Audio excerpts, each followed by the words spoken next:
What isn't nearly as bad as Reddit? What if you believe? Your relationship. I mentioned an ex being emotionally immature and someone said he's a covert narcissist. Not every relationship conflict is a sign that someone is abusing you.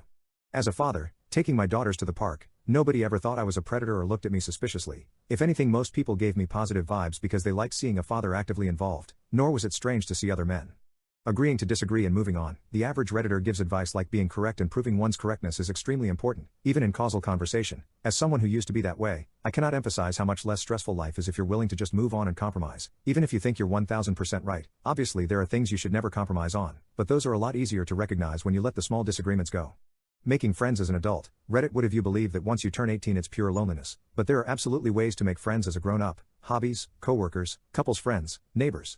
My dad has had more friends than me for most of his life. That's because he goes to his coworkers' parties, and a couple times a year will host one of his own, volunteers at his church as a hobby, and actually talks to the neighbors. Doing anything silly and harmless